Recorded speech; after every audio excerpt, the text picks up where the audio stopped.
Hello guys, आप सभी का स्वागत है ऑब्जेक्टिव मित्रा के टॉप 25 क्वेश्चन के सीरीज में। दोस्तों, इस सीरीज के माध्यम से आज हम जानने वाले हैं साइंस का टॉप 25 क्वेश्चन। और ये आज का जो सेशन होने वाला है वो है साइंस का सेट नंबर 5। और दोस्तों, इससे पहले 4 सेट हम अपलोड कर दिए हैं जिसमें 25-25 प्रश्न जो महत्वपूर्ण प्रश्न थे, जो कई बार एग्जामों में पूछे गए थे, प्रीवियस ईयर क्वेश्चन था दोस्तों, उसको हम करा दिए हैं। यदि आप नहीं देखे हैं तो जाकर के देख लीजिए, बहुत ही बेहतरीन सेशन वहाँ पे है। और आज का भी ये सेशन होने वाला है, ये भी बहुत महत्वपूर्ण होने वाला है। बहुत ही बेहतरीन तरीके से मैं आपको करवाने वाला हूँ। यहाँ पे दोस्तों पहला प्रश्न आपके बीच आ चुका है और इसमें पूछ रहा है कि स्प्रिंग को अपनी सामान्य लंबाई पर वापस लौटने के लिए लगने वाले बल को कहते हैं। कौन सा बल लगता है दोस्तों उसे फिर वापस आने के लिए, तो ये चीज बताइए। पहला क्या है ऑप्शन, तो ये है हमारा विभव बल, दूसरा है गुरुत्व बल, और तीसरा है स्प्रिंग बल, और चौथा है प्रत्यानयन बल। और यहाँ से कौन सा बल लगने वाला है दोस्तों, जल्दी से आप बता दीजिए, कमेंट में जाकर के छाप दीजिए। आपका जो सही होने वाला है दोस्तों उसको आप खुद से चेक कर पाएंगे और खुद से टिक कर पाएंगे। उसके बाद हम आपको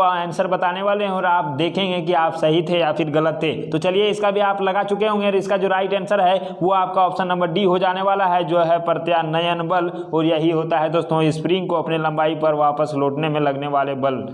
चलते हैं दूसरे प्रश्न के साथ और यहाँ पे आपके बीच आ चुका है और इसमें पूछ रहा है कि एक समान वेग से गतिमान पिंड का त्वरण भी हो तो उस गति को क्या कहेंगे। भाई साहब, यहाँ पे आप देख लीजिए क्या बोल रहा है। एक समान वेग से कोई गतिमान है, कोई भी पिंड है जो एक समान गति से गतिमान है और उसमें क्या है दोस्तों त्वरण भी है, तो उस गति को क्या कहेंगे, ये चीज बता देना है। पहला क्या है, सरल रेखीय गति, और दूसरा है वृत्तीय गति, तीसरा है स्थिर है, और चौथा बोल रहा है कि इनमें से कोई नहीं। ये क्या है दोस्तों, यहाँ पे जो इसका सही आंसर होने वाला है वो आपके बीच हो जाने वाला है ऑप्शन नंबर डी, जिसमें है इनमें से कोई नहीं। और इसका राइट आंसर यही है। आपको लेकर के चलते हैं तीसरे प्रश्न के साथ और यहाँ पे आ चुका है कि निम्न में से सत्य कथन है। कौन सा सत्य है ये बताना है। पहला है कि गुरुत्वाकर्षण एक प्रबल बल है, दूसरा है गुरुत्व बल पृथ्वी तल से ऊंचाई बढ़ने पर बढ़ जाता है, और तीसरा है उपरोक्त दोनों, मतलब ए और बी दोनों, और चौथा जो ऑप्शन है दोस्तों इसमें बोल रहा है कि दोनों में से कोई नहीं, मतलब ना ही गुरुत्वाकर्षण एक प्रबल बल है और दूसरा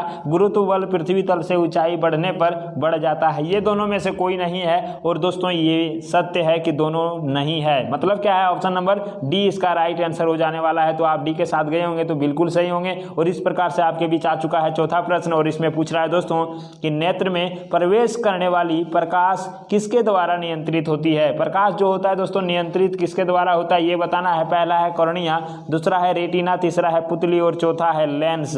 और इसका जो सही उत्तर होगा, आप जानते हैं कि जो भी प्रकाश है वो जो है नेत्र में प्रवेश करता है तो उसको नियंत्रण करने का काम पुतली का होता है, और ये आपको दिख रहा है दोस्तों ऑप्शन नंबर सी में। तो आप इसका सही उत्तर कर पाएंगे। चलते हैं आपको लेकर के पांचवें प्रश्न के साथ और यहाँ पे आ चुका है और इसमें पूछा है दोस्तों कि केरोसिन तेल, टारपीन तेल व पानी के अपवर्तनांक क्रमशः 1.44, 1.47 व 1.33 है, और इनमें से किस में प्रकाश की चाल सर्वाधिक होगी। तो दोस्तों यहाँ पे 3 तरह का दिया हुआ है, एक है केरोसिन तेल, दूसरा है तारपीन का तेल और तीसरा है पानी। और दोस्तों इसका जो अपवर्तनांक दिया है और पूछ रहा है कि किस में प्रकाश की चाल सर्वाधिक होगी। तो यहाँ पे आप इसका जो सही उत्तर लगाएंगे वो आप ऑप्शन नंबर सी को लगाएंगे, क्योंकि पानी में ही क्या होता है, इसका अपवर्तनांक सर्वाधिक होता है, प्रकाश की चाल इसका सर्वाधिक होगा यहाँ पे। तो इस प्रकार से आपका सही हो चुका है सी नंबर। आपको लेकर के चलते हैं छठे प्रश्न के साथ और यहाँ पे दोस्तों पूछ रहा है कि इलेक्ट्रॉन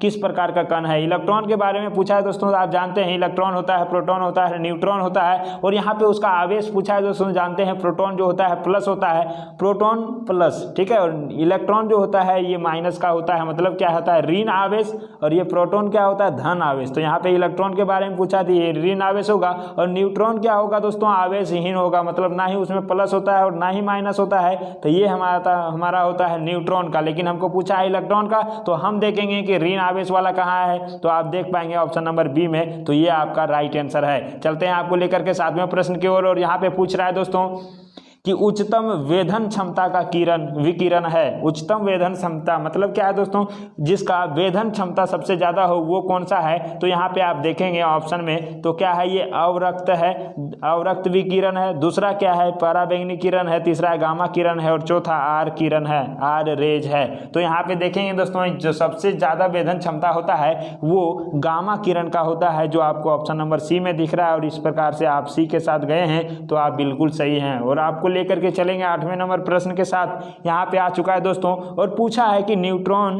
किस प्रकार का कण है। भाई साहब न्यूट्रॉन के बारे में पूछ दिया और अभी हम पिछले ही प्रश्न में बताए हैं कि प्रोटॉन जो होते हैं वो प्लस होते हैं चार्ज के और इलेक्ट्रॉन जो होते हैं माइनस होते हैं और न्यूट्रॉन जो होते हैं आवेशहीन होते हैं। तो आपका उत्तर हो जाने वाला है आवेशहीन, जो आपको ऑप्शन नंबर सी में दिख रहा है। तो ये आपका सही हो चुका है। चलते हैं 9वां नंबर प्रश्न आपके बीच है और इसमें पूछ रहा है दोस्तों कि जब CO2 और H2O के साथ अभिक्रिया करता है तब उसका रंग हो जाता है। कौन दोस्तों अभिक्रिया कर रहा है, यहाँ पे तांबा कर रहा है। ठीक है, तांबा क्या कर रहा है, कार्बन डाइऑक्साइड के और जल के साथ अभिक्रिया करता है तो उसका रंग में क्या परिवर्तन होने वाला है ये बता दीजिए। उसका रंग दोस्तों लाल हो जाएगा, दूसरा है उसका रंग पीला हो जाएगा, तीसरा है उसका रंग हरा हो जाएगा और चौथा है उसका रंग भूरा हो जाता है। तो दोस्तों यहाँ पे आप यदि ध्यान देंगे तो इसका जो सही उत्तर होगा हरा हो जाएगा, क्योंकि जब तांबा को कार्बन डाइऑक्साइड और जल के साथ में अभिक्रिया कराया जाता है तो उसका रंग बदल करके हरा हो जाता है, जो आपको ऑप्शन नंबर सी में मिल रहा है। तो ये चीज आप सही कर पाएंगे।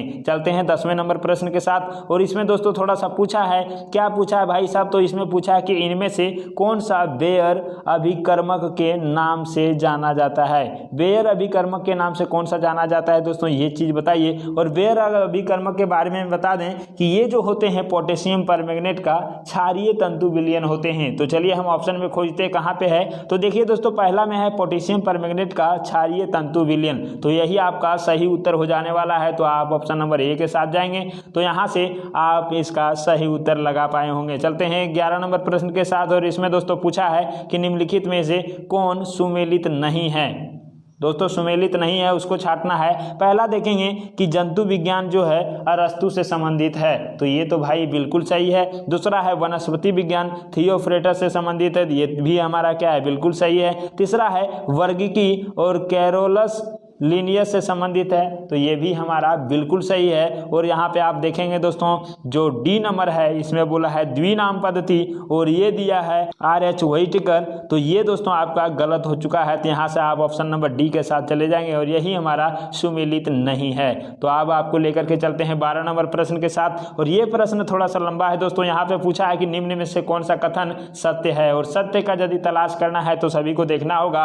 और चलिए हम आपको लेकर के चलते हैं पहले ऑप्शन के साथ। इसमें बोला है दोस्तों कि मनुष्य 1 मिनट में 72 बार सांस लेता है व छोड़ता है। भाई साहब यहाँ पे लेने और छोड़ने के बारे में बोला है, तो आप जानते हैं कि ये जो हमारा है 72 बार हमारी धड़कनें धड़कता है, तो ये हमारा क्या हो जाएगा, सांस लेने का नहीं है, तो ये हमारा गलत हो चुका है ऑलरेडी। और दूसरा जो है दोस्तों यहाँ पे है डॉल्फिन गिल के द्वारा सांस लेता है, और गिल्स के द्वारा डॉल्फिन सांस लेता है क्या, तो ये भी आपका रॉन्ग हो जाने वाला है। और तीसरा यदि हम देखेंगे दोस्तों तो बोल रहा है कि प्रकाश संश्लेषण में पौधे ऑक्सीजन लेते हैं एवं कार्बन डाइऑक्साइड छोड़ते हैं। दोस्तों प्रकाश संश्लेषण जिस समय होता है उस समय बोल रहा है कि ऑक्सीजन लेता है और कार्बन डाइऑक्साइड छोड़ता है, तो यहाँ पे आप देखेंगे। और इसका जो चौथा ऑप्शन है वो क्या है कि जब पौधे सांस लेते हैं तब वे ऑक्सीजन लेते हैं एवं जब वो छोड़ते हैं तो क्या कार्बन डाइऑक्साइड बाहर छोड़ते हैं। तो आपका जो सही उत्तर हो जाने वाला है वो कौन होगा दोस्तों, ऑप्शन नंबर डी हो जाने वाला है। तो आप डी के साथ गए होंगे। अब आपको लेकर के चलते हैं हम 13 नंबर प्रश्न के साथ और यहाँ पे पूछ रहा है कि खुजली का रोग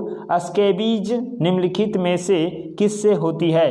ये दोस्तों एक बीमारी है स्कैबीज इसका नाम है और ये होता है खुजली रोग ही है। तो ये किससे होता है ये बताइए। पहला है जीवाणु, दूसरा है कवक और तीसरा है प्रोटोजोआ और चौथा है इनमें से कोई नहीं। तो दोस्तों इसका जो उत्तर होने वाला है क्या होगा, ये कवक के द्वारा ही होता है खुजली का रोग स्कैबीज। तो आप इसका जो सही उत्तर लगाएंगे वो ऑप्शन नंबर बी को लगाएंगे, क्योंकि कवक आपका ऑप्शन नंबर बी में है। इस प्रकार से हम आपको लेकर के चलते हैं 14 नंबर प्रश्न के साथ और यहाँ पे आ चुका है कि लकड़ी की आयु ज्ञात करने में सहायक है। और लकड़ी का आयु दोस्तों कैसे हम ज्ञात करते हैं, तो आप जानते हैं कार्बन 14 के द्वारा इसको ज्ञात किया जाता है, जो आपको कहाँ पे ऑप्शन नंबर ए में ही देखने को मिल जाएगा। तो आप क्या करेंगे दोस्तों, इसी को सही कर पाएंगे। तो यहाँ पे हमारा जो सही उत्तर है वो कार्बन 14 है और इसी के द्वारा लकड़ी की आयु को ज्ञात किया जाता है। चलते हैं आपको लेकर के 15 नंबर प्रश्न के साथ, और इसमें बोल रहा है दोस्तों कि निम्नलिखित जंतुओं में से रोमांथी जंतु का समुदाय चुनिए। और यहाँ पे रोमांथी जंतु का समुदाय चुनना है दोस्तों। ये रोमांथी जंतु में कौन कौन से आते हैं, ये देखिए। पहला में है भैंस,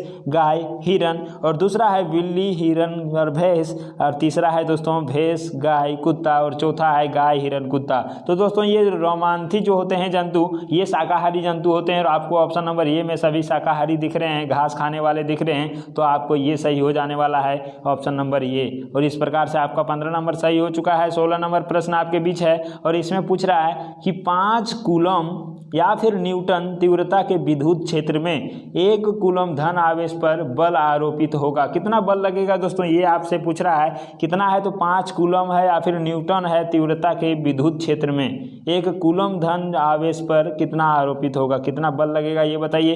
पहला ऑप्शन है 1 न्यूटन, दूसरा है 4 न्यूटन, तीसरा है 5 न्यूटन, और चौथा है 6 न्यूटन। तो इसका जो सही उत्तर होगा दोस्तों, ये हमारा 5 न्यूटन ही बल लगेगा। मतलब क्या है, जितना कूलम है, जितना न्यूटन तीव्रता से विद्युत क्षेत्र को ये करेगा उतना ही लगेगा। तो यहाँ पे 5 न्यूटन इसका सही उत्तर हो जाने वाला है। यहाँ पे दोस्तों आप क्वेश्चन नंबर 17 को देखेंगे तो यहाँ पे आपके बीच पूछ रहा है कि दूर दृष्टि से पीड़ित व्यक्ति के लिए निकट बिंदु 50 सेंटीमीटर पर है। इस व्यक्ति के दृष्टि दोष को दूर करने के लिए प्रयुक्त लेंस की फोकस दूरी व प्रवृत्ति क्या होगा। सबसे पहले यहाँ पे आपको ये जानना होगा दोस्तों, एक चीज आप जान लीजिए कि यदि दूर दृष्टि है ना, और दूर दृष्टि से यदि पीड़ित है तो इसका निवारण के लिए हमें क्या करना होगा दोस्तों। तो यहाँ पे आपको उत्तल लेंस का प्रयोग करना होगा। तो यहाँ पे आपका तो एक चीज क्लियर हो गया, कौन सा लेंस लगेगा, तो उत्तल लेंस लगेगा। तो ये चीज हो गया। लेकिन दोस्तों यहीं पे रहता निकट दृष्टि दोष। तो आप देखिए कि निकट कैसे लिखाता है, देखिए ये 3 अक्षर का है ना निकट, और इसमें क्या होगा दोस्तों, सुधारना है तो एक बढ़ा करके लगाना होगा। तो निकट में क्या होगा, अवतल,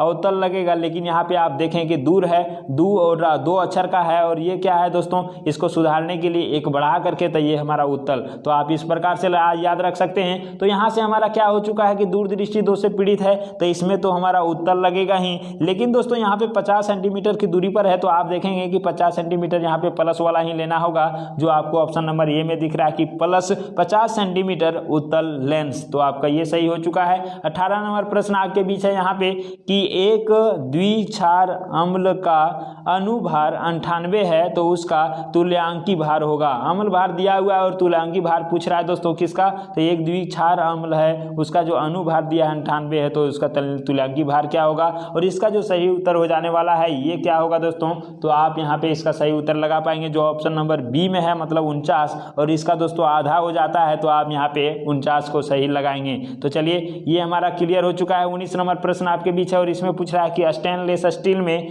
Fe की ऑक्सीकरण संख्या है। Fe की ऑक्सीकरण संख्या कितना है ये बताना है। और दोस्तों Fe जो है ये हमारा लोहा है, और इसका जो ऑक्सीकरण संख्या है ये +2 होता है। तो आप ऑप्शन नंबर ए में यहाँ पे देख पाएंगे कि +2 होता है, तो यही आपका सही उत्तर हो जाएगा। चालक तार की PVC द्वारा कोटिंग करके क्या चीज रोका जाता है, ये चीज बताइए। पहला क्या है, रिसाव ड्रिपिंग, दूसरा है ओवरलोडिंग, और तीसरा है शॉर्ट सर्किट, और चौथा है फ्यूजिंग। तो क्या रोकता है दोस्तों, जल्दी से आप बताइए। दोस्तों चालक जो है तार की PVC द्वारा कोटिंग करके उसका शॉर्ट सर्किट को रोका जाता है। तो आप इसको ऑप्शन नंबर सी में देखे होंगे, और ये आपका सही उत्तर हो जाने वाला है। चलते हैं आपको लेकर के 21 नंबर प्रश्न के साथ, और यहाँ पे पूछ रहा है दोस्तों कि सरदार सरोवर बांध परियोजना को निम्नांकित में किसके विरोध का सामना करना पड़ा था। कौन यहाँ पे विरोध कर रहे थे दोस्तों सरदार सरोवर बांध की परियोजना का निर्माण में। तो यहाँ पे आप देखेंगे पहला ऑप्शन है मेधा पाटकर, दूसरा है अमृता देवी बिश्नोई, और तीसरा है सुंदरलाल बहुगुणा, और चौथा है राहुल गांधी। तो यहाँ पे जो आपका सही उत्तर होने वाला है कौन सा होगा ये बताइए। सरदार सरोवर बांध परियोजना से संबंधित है, तो यहाँ पे आपका ऑप्शन नंबर ये हो जाने वाला है, मतलब क्या मेधा पाटकर।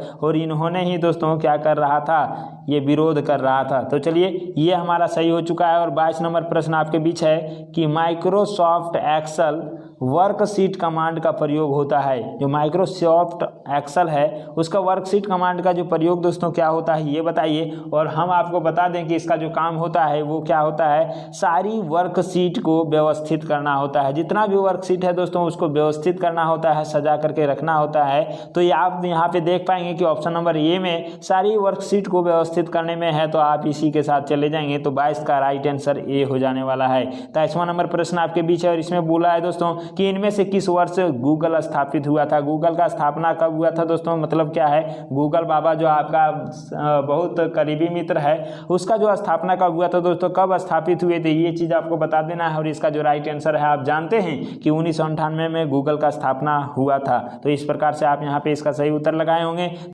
24वां नंबर प्रश्न आपके बीच है दोस्तों कि कौन सा तत्व जल से ऑक्सीजन निष्कासित करता है। पहला है पी, दूसरा है Na, तीसरा है एफ और चौथा है आई। तो इसका जो सही उत्तर होगा कौन सा निष्कासित करता है, तो इसका right answer option number D के साथ गए होंगे। तो आप बिल्कुल सही और इसका यही आंसर हो जाने वाला है। 25 नंबर प्रश्न आपके बीच यहाँ पे है दोस्तों कि होमी जहांगीर भाभा पुरस्कार किस क्षेत्र में विशेष योगदान के लिए दिया जाता है। कौन से क्षेत्र में विशेष योगदान होने पर दोस्तों होमी जहांगीर भाभा पुरस्कार दिया जाता है। पहला है सैद्धांतिक भौतिकी, दूसरा है परमाणु ऊर्जा, तीसरा है लेजर भौतिकी और चौथा है अंतरिक्ष अनुसंधान। तो यहाँ पे आप जानते हैं कि दोस्तों होमी जहांगीर भाभा जो थे वो परमाणु ऊर्जा से संबंधित थे।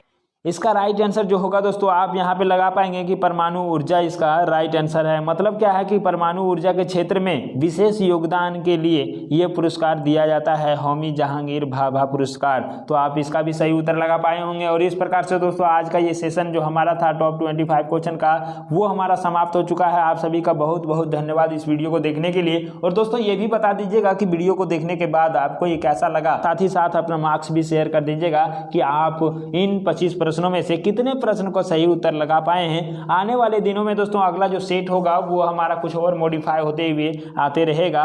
तो दोस्तों आप हमारे चैनल को सब्सक्राइब कर लीजिए, इसी प्रकार के प्रश्न हम लाते रहते हैं। और सब्जेक्टिव वाइज भी हम यहाँ पे प्रश्न लेकर के आते हैं क्यूज के माध्यम से, तो आप वहाँ से भी जुड़ करके इस सेशन को देख सकते हैं, लाइक कर सकते हैं। तो चलिए दोस्तों हम आपसे मिलते हैं अगले वीडियो में, तब तक के लिए bye, take care and love you all.